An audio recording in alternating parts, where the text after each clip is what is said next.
مذہب سے بڑا پیار کرنے والے ہیں، یہ دین اسلام سے بڑا پیار کرنے والے ہیں، مصطفیٰ کی عزت کی بات آئے یہ کراچی والے اپنی محبت کا اظہار کرتے ہیں، مصطفیٰ کے صحابہ کی نموز کی باری آئے یہ کراچی والے بتاتے ہیں وہ ہمارا تعلق مدینے والے کے ساتھ ہے، ہم مصطفیٰ کی آل سے بھی پیار کرتے ہیں، مصطفیٰ کے صحابہ سے بھی پیار کرتے ہیں، وہ ہم سنی ہیں، وہ صحابہ کی بات تو ایک طرف، اہل بیت اطہار کی بات تو ایک طرف، وہ سنی تو وہ ہے جو مدینے کے کتے کا بھی احترام کرتے ہیں، ہم تو وہ لوگ ہیں۔ دوستو اب اس مسئلے کو سمجھیے گا جو میں بات کرنے لگا ہوں۔ اچھا جی یہ جو بندہ ملک کے خلاف چلتا ہے اس کو کیوں مارا جاتا ہے؟ اس کی وجہ یہ بتاتے ہیں، کہتے ہیں دیکھو جی جس ملک نے شناخت دی ہے، جس ملک کی مٹی کے اندر یہ پلا بڑا ہے، جب اس کا وفادار نہیں رہا، یعنی جب ملک کے خلاف چلا ہے، جب اس کا وفادار نہیں رہا تو اس کی کیا ضرورت ہے؟ اس کو مٹا دو، اس کو ختم کر دو، اس کو خلاص کر دو۔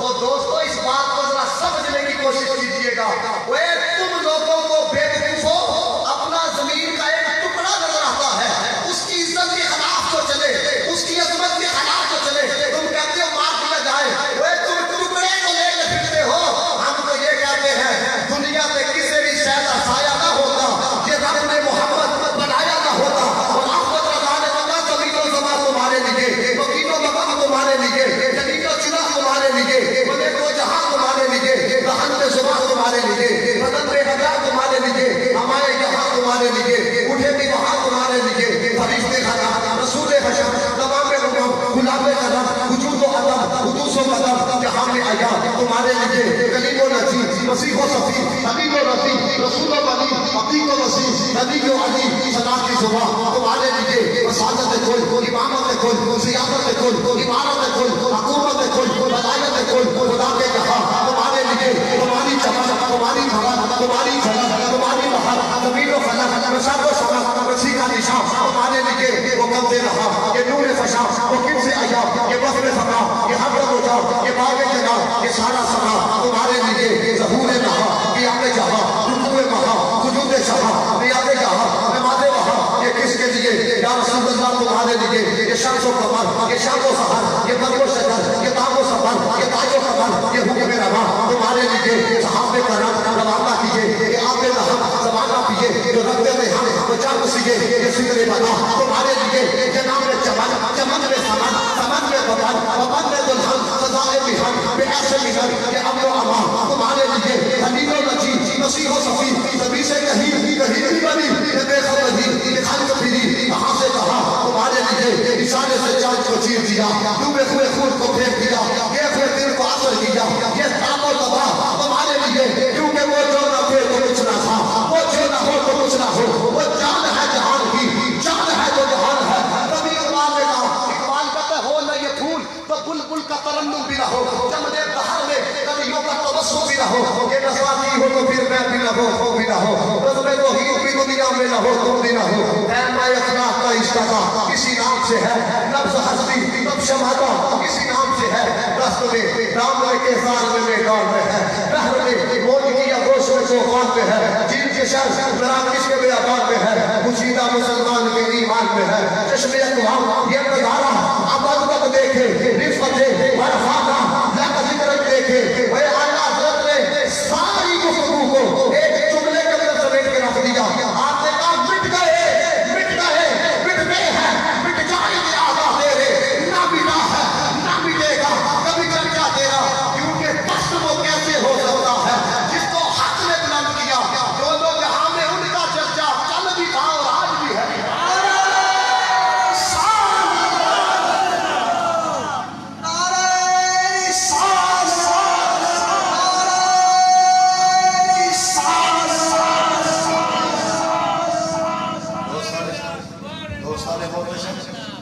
یہ جو میں نے آپ کے سامنے گفتگو کی ہے تھکے تو نہیں نا آپ ابھی؟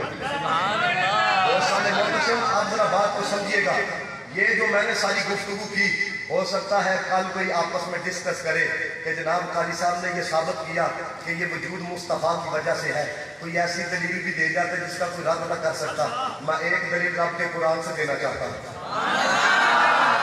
21واں سپارہ ہے، سورہ احزاب ہے، اللہ فرماتا ہے النبی اولا بالمؤمنین، فرمایا میرا جو نبی ہے نا، میرا جو محبوب ہے، وہ مومنوں کی جانوں سے بڑھ کر ان کی جانوں کا مالک ہے، ان کی جانوں سے بڑھ کر، ان کی جانوں سے بڑھ کر۔ اب اس پر دلیل کیا ہے؟ اس پر کون سی دلیل ہے وہ بھی ذرا سنو ہے۔ آپ جتنے بھی بیٹھے ہوئے ہو سب آپ شعور والے ہو، مجھے بتاؤ جو بندہ خودکشی کرتا ہے حرام موت مرتا ہے یا حلال موت مرتا ہے؟ سارے بولو ذرا، کون سی موت مرتا ہے؟ حرام موت مرتا ہے۔ اور شریعت کی طرف سے سزا کیا ہے جو بندہ خودکشی کرتا ہے؟ شریعت کہتی ہے اگر یہ بندہ گولی مار کے اپنے آپ کو مارے گا نا تو قبر کے اندر ہر لمحے زندہ کیا جائے گا، ہر لمحے گولی سے مارا جائے گا۔ زہر کھا کے اپنے آپ کو مارتا ہے، ہر لمحے زندہ کیا جائے گا، ہر لمحے زہر دیا جائے گا، یعنی جس شے سے بھی اس نے اپنے آپ کو مارا ہوگا ہر لمحے زندہ کیا جائے گا، اسی سے مجھے شریعت کی طرف سے سزا ہے۔ اگر آپ بات کی توجہ ہوگی خدا کی قسم اتنا ہی آپ کو ذوق آئے گا یہ بات سن کے۔ مجھے بتائیں یہ حرام موت کیوں مرا ہے، وجہ کیا ہے؟ جس بندے نے اپنی جان دی ہے کسی دوسرے کو نقصان تو نہیں نہ پہنچایا، کسی دوسرے کی جان تو نہیں نہ لی؟ اگر لی ہوتی تو والانف بالانف والاذن بالاذن والسن بالسن والجروح قصاص، کسی کو نقصان بھی نہیں پہنچایا، کسی دوسرے کو تکلیف بھی نہیں پہنچائی، پھر بھی کیوں حرام موت مرا ہے؟ اپنی جان تھی اس نے لے لی ہے، پھر شریعت کیوں کہتی ہے کہ یہ حلال موت نہیں حرام موت مرا ہے؟ شریعت کہتی ہے حرام موت اس لیے مرا ہے وجود جو اس کا بنا اس کے اندر جو جان تھی وہ اس کی نہیں تھی، وہ مدینے والے کی جان تھی، اس نے مدینے والے کی ملکیت کے اندر ہاتھ ڈالا ہے، اس لیے حرام موت مرا ہے۔ وہ جو مدینے والے کی جان کے اندر ملکیت کے اندر اپنا حق جلائے وہ حرام موت مرتا ہے۔ اور اگر بندہ اسی جان کو مدینے والے کے نام پہ قربان کر دے، کوئی غازی علم الدین بنتا ہے، کوئی غازی ممتاز بنتا ہے۔ نعرہ رسالت، نعرہ حیدری۔ دوست والے محتشم، یہ جو جان ہے نا یہ ہماری نہیں، یہ جان بھی مصطفیٰ کی ہے۔ فرمایا اس نے رسول اللہ علیہ السلام کی ملکیت میں جو جان ہے اس کے اندر ہاتھ ڈالا ہے، اس لیے حرام موت مرا ہے۔ تو جو اپنی جان خود لے وہ حرام مرتا ہے، اور جو مدینے والے کے نام پر جان قربان کرتا ہے وہ علم الدین بنتا ہے۔ اور دیکھو نا، میں یقین کرو جب یہ آپ کا ذوق و شوق دیتا ہوں اور بسا اوقات دل کے اندر یہ بات آتی ہے، میں کہ یار جنہوں نے دیکھا نہیں ان کا یہ حال ہے، تو جنہوں نے تکیا سی وہ جانے نہ قربان کرتے تو کیا کرتے ہیں؟ دیکھو نا غازی علم الدین شہید رحمت اللہ تعالیٰ علیہ، انہوں نے جب گستاخ رسول کو مارا تو ان کو میاں والی جیل کے اندر لے کے جایا گیا، تو جو رات کی جس کی ڈیوٹی تھی نا وہ کانسٹیبل کہتا ہے میں دور تھا غازی صاحب کے کمرے سے، تو میں دیکھتا کیا ہوں کہ رات کا وقت ہے، آسمان سے کوئی نورانی چیز غازی صاحب کے کمرے کی طرف آ رہی ہے۔ کہتا غازی صاحب کو اوپر سے کمرہ کھلتا ہے، وہ نورانی شہر میں چلے جاتی ہے، تو اندر والا کمرہ بڑا جگمگ وہ کہتا ہے میں بس تجسس ہوا کہ دیکھوں تو صحیح آیا کون ہے، یہ روشنی کس شے کی ہے؟ وہ کہتا ہے جب میں قریب گیا نا تو میرے جانے سے پہلے روشنی واپس جا چکی تھی اور اندر غازی علم الدین شہید بھی موجود نہیں تھا۔ وہ کہتا ہے کہ میرے دل کے اندر پریشانی بڑی طریقے سے آ گئی اور میں بس یہی تھا کہ اب مجھے پھانسی کے پھندے پہ لگا دیا جائے گا، مجھے لٹکا دیا جائے گا، مجھے مار دیا جائے گا۔ کیونکہ انہوں نے کہنا ڈیوٹی تیری تھی، ڈیوٹی تو کر رہا تھا، تیری ڈیوٹی کے دوران علم الدین غائب ہوا ہے، لہذا تجھے لٹکایا جائے گا، تجھے بھڑکایا جائے گا۔ وہ کہتا ہے تھوڑا سا وقت گزرا پھر مجھے کچھ محسوس ہوا کہ یار کوئی پھر آیا ہے۔ وہ کہتا ہے جب میں نے دوبارہ غازی علم الدین شہید کے کمرے کی طرف رخ کیا تو میں دیکھتا کیا ہوں کہ غازی علم الدین دونوں سالوں بیٹھا ہوا ہے، محمد مصطفیٰ پہ درود و سلام پڑھ رہا ہے۔ ہمارے نا جس کا میں نے پہلے ذکر کیا نا نذیر شاہ صاحب رحمت اللہ تعالیٰ علیہ کا، ان کی مسجد کے اندر نا صبح سویرے یہ درود و سلام کی صدائیں شروع ہو جاتی ہے۔ اگر آپ میرے ساتھ مل کے پڑھو گے نا جو ایک جملہ، یقین کرو آپ کو عادت بن جائے گی۔ جب پریشانی ہو کے گارنٹی دے کے جاتا ہوں اس ذکر کو چھیڑ کر جس انداز سے میں کرنے لگا ہوں، آپ کی تکلیف کیا، آپ جس شے کے بارے میں بھی رب کی بارگاہ میں عرض کریں گے اللہ تعالیٰ محبوب کے صدقے وہ آپ کو عطا کرے گا۔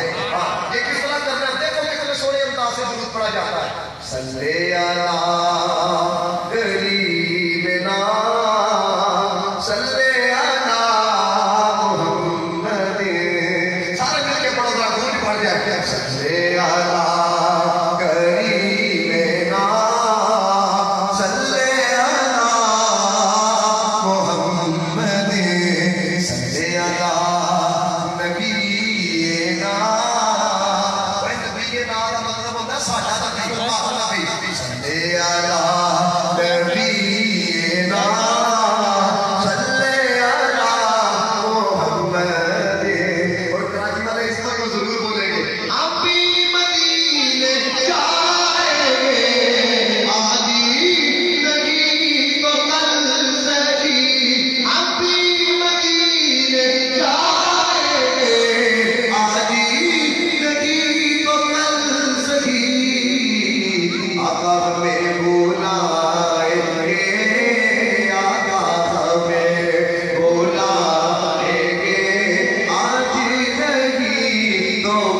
مجھے کہنے لگا تجھے ہمارے وجود کی ضرورت تھی، ہمارا وجود آ گیا ہے، جا تو اپنا کام کر جا کے مجھے مدینے والے میں درود و سلام پڑھنے دے۔ وہ کانسٹیبل کہتا ہے میرے دل کے اندر بھی ایک بات آئی، میں کہا پوچھنا ضرور ہے یہ گیا کہاں پہ تھا؟ مجھے تو جیل کے کسی کونے کے اندر کوئی نظر نہیں آیا۔ اس نے کہا جس نبی کی عزت پہ پہرا دے کے تو سلاخوں کے پیچھے آیا ہے، بتا تو صحیح کہ تو گیا کہاں پر تھا؟ سنو علم الدین نے کیا کہا؟ علم الدین نے کہا کہ وہ جو آئے تھے نا وہ علی المرتضیٰ تھے، وہ شیر خدا تھے، انہوں نے آ کے مجھے کہا تجھے محمد مصطفیٰ یاد کر رہے ہیں، تجھے احمد مصطفیٰ یاد کر رہے ہیں۔ مجھے علی المرتضیٰ اپنے ساتھ لے کے گئے، میں دروازے پہ کھڑا ہو گیا، میں نے اپنے کانوں سے یہ لفظ سنے کہ مصطفیٰ کریم نے علی المرتضیٰ سے کہا اے علی المرتضیٰ میرا علم الدین نہیں آیا ہے، وہ میرا غلام نہیں آیا؟ وہ کہتا ہے اجازت لے کے میں اندر گیا، مصطفیٰ نے مجھے اپنے سینے سے لگایا، کہتا ساری زندگی کا سکون ایک طرف، ساری زندگی کی عزائش ایک طرف، ساری زندگی کا دکھ ایک طرف، وہ مدینے والے کا سینے سے لگانا ایک طرف۔ وہ علم الدین کہتا ہے میں مصطفیٰ کی بارگاہ کے اندر بیٹھا ہوا تھا، میرے چہرے کی طرف دیکھ کے مجھے علی المرتضیٰ نے مخاطب کیا، مجھے کہنے لگے علم الدین اگر تو ایک دفعہ کہتے کہ میں نے پھانسی کے پھندے پہ نہیں جانا، ہم تیری پھانسی رسوا دیں گے، ہم تیری جان چھڑا دیں گے، تو ایک دفعہ بس یہ کہتے کہ میں مرنا نہیں چاہتا۔ علم الدین نے جو جملہ کہا، سنو علم الدین نے کیا کہا؟ علم الدین کہتا ہے یا علی میں نے جب دیکھا نہیں تھا میں نے تو اس وقت کی جان کو قربان کر دیا، اب تو مدینے والے کا نخرہ بھی دیکھ لیا ہے، ایک جان نہیں اگر اب جہان دے دے تو نام مصطفیٰ کے اوپر قربان کر دوں گا۔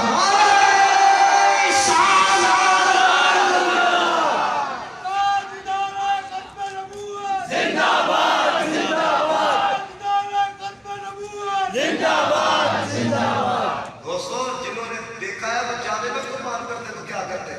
وہ بڑا سورا کلام پڑھتے تھے نا، وہ جو آپ کے فوٹ پیمن صاحب کیا نام ہے ان کا؟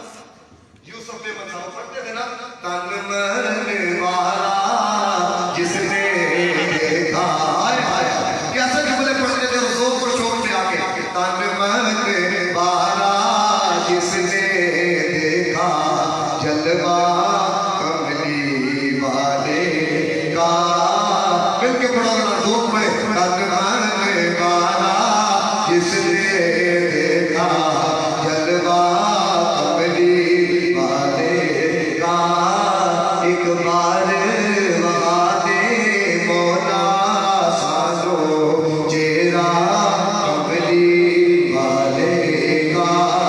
اور دیکھو کتنا سونا شعر ہے، ہر نعمتی دیتا ہے خدا، پروار کے ان پر دیتا ہے، ہر نعمتی دیتا ہے خدا، پروار کے ان پر دیتا ہے، کھاتا ہے یہ عالم سارا صدقہ کملی والے کا، کھاتا ہے یہ عالم سارا صدقہ کملی والے کا۔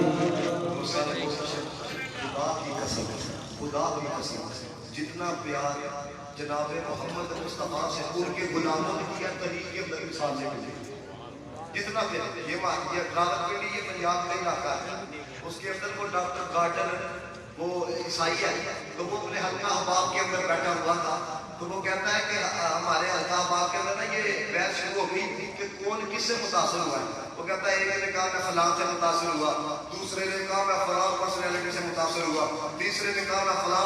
کہتے ہیں جب میری بات آئی نا مجھے کہتے ہیں تم کس سے متاثر ہوئے؟ کہتے ہیں میں نے کہا میں ایک مسلمان فقیر سے بڑا متاثر ہوا، وہ فقیر سے بڑا ہوتا۔ وہ کہنے لگے، وہ مجھے بتانے کے طور پہ کہنے لگے، وہ کہنے لگے لوگ کسی علمی شخصیت سے متاثر ہوتے ہیں، وہ لوگ کسی بڑی شخصیت جو تجارت کے اندر آگے گیا ہو اس سے متاثر ہوتے ہیں، وہ ایک مسلمان فقیر سے بڑا متاثر ہوا ہے۔ وہ کہتا ہے جب بات کو بڑا متاثر ہو گئے، وہ کہتا صبح سویرے نکلا تو ایک مسلمان فقیر میرے پیچھے لگ گیا اور میرے پیچھے لگ کے مجھے کہتا ہے ڈاکٹر صاحب تمہیں یسوع مسیح کا واسطہ ہے میرے کشکول کے اندر کچھ ڈال دو۔ وہ کہتا ہے میں نے تھوڑا تیز چلنا شروع کر دیا، پھر پیچھے پیچھے پھر اس نے یہ کہا ڈاکٹر صاحب